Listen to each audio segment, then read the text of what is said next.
बहू रानी, शादी के बाद तुम्हारी पहली तीज है। हाँ मम्मी जी, मुझे तीज का व्रत के बारे में मैंने सुना है। ठीक है बेटा, सुबह 4 बजे उठ जाना, कुछ थोड़ा खा लेना, उसके बाद निर्जला व्रत रखना पड़ता है। ओके मम्मी जी। अच्छा मम्मी, ये व्रत किस लिए रखा जाता है? पूजा क्यों रखेगी ये व्रत? बेटा ये व्रत पूजा तेरे लिए रखेगी, जैसे मैं तेरे पापा के लिए रखती हूँ। तो क्या मम्मा मुझे भी व्रत रखना पड़ेगा? नहीं नहीं, तुझे नहीं रखना पड़ेगा, लेकिन साथ में पूजा करवानी पड़ेगी।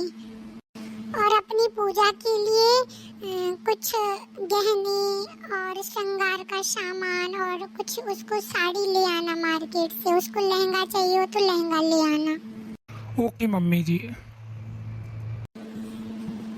आप लोग तैयार हो गए पूजा के लिए बेटा? हाँ मम्मी, तैयार हो गए और ये मैं पूजा के लिए लहंगा लाया हूँ। हाँ, बहुत सुंदर लग रही है बहू। चलो पूजा शुरू करते हैं। मम्मी जी, मैंने इस व्रत के बारे में सुना था, आपके कहने पे मैंने रख भी लिया, बट मुझे पता नहीं है इस व्रत को क्यों रखा जाता है।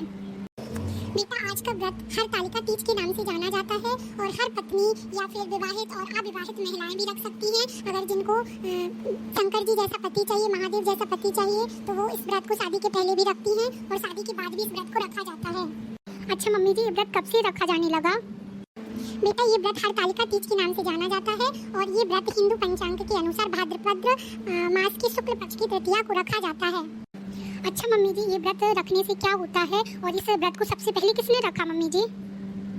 बेटा ये व्रत अपने पति के लिए रखा जाता है और यह व्रत सबसे पहले माता पार्वती जी ने रखा, इसलिए आज के दिन हम माता जी पार्वती और महादेव शंकर जी की पूजा करते हैं। अच्छा मम्मी जी, तो उन्होंने यह व्रत क्यों रखा?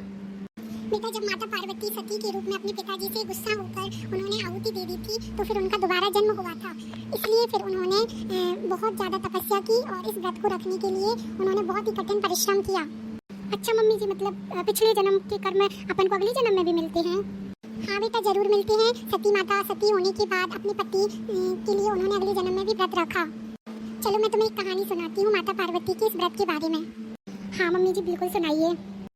एक बार की बात है, माता पार्वती कैलाश पर्वत पर विशाल वट वृक्ष के नीचे भगवान शिव के साथ विराजमान थी।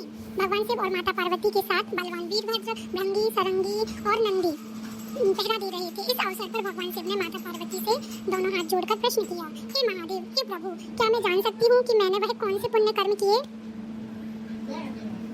कि आप मुझे पति के रूप में प्राप्त हुए? आप तो इतने अंतर्यामी हैं, सब कुछ जानते हैं, और आप मुझे क्या बता सकते हैं? कृपया करके मुझे विस्तार में बताइए। अरे वाह मम्मी जी, ये तो भगवान शिव की स्टोरी बहुत ही इंटरेस्टिंग है। That means love marriage. हाँ बेटा। उसके बाद भगवान बोले, हे देवी, भारतवर्ष के उत्तर में हिमाचल श्रेष्ठ पर्वत है, उनके राजा हिमाचल हैं। वही तुम भागवती रानी मैना की कोख से पैदा हुई।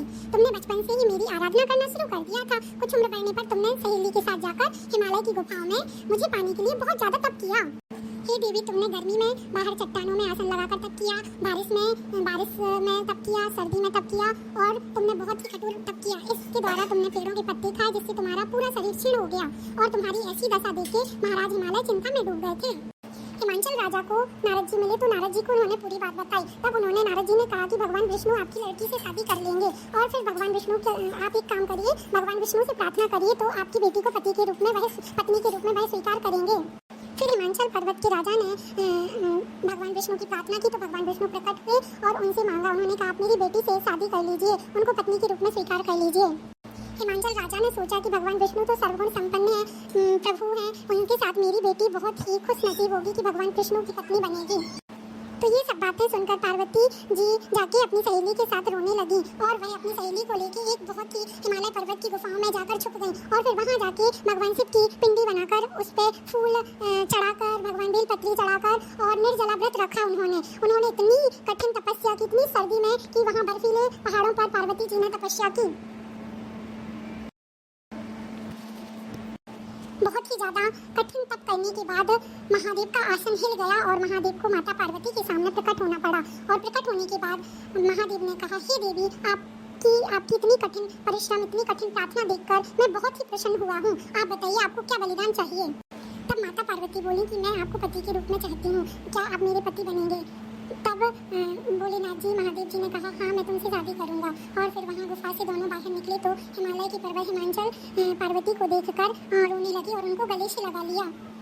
और वह बहुत खुश हुए, बेटी तुम कहाँ गायब हो गई थी। तब माता पार्वती ने बताया कि मैंने बहुत ही तप करके भोलेनाथ जी को प्रकट किया है, मैं उनसे शादी करना चाहती हूँ, मेरी शादी आप महादेव से ही कराइए। और हिमाचल पर्वत बोले हाँ बेटा, मैं आपकी खुशी के लिए आपकी शादी महादेव से ही कराऊंगा और बहुत धूमधाम से कराऊंगा। इस प्रकार हिमाचल पर्वत ने देवी की शादी की, माता पार्वती और भोलेनाथ जी की शादी की और तब से हरितालिका तीज के रूप में मनाया जाने लगा। बोलो महादेव माता पार्वती की जय। जय। जय। जय जय। और इस प्रकार हमारी कथा संपन्न हुई। अच्छा मम्मी, जिसको भी भगवान भोलेनाथ जी जैसा पति चाहिए उसको हरितालिका तीज का व्रत जरूर रखना चाहिए, है ना मम्मी जी? हाँ बेटा।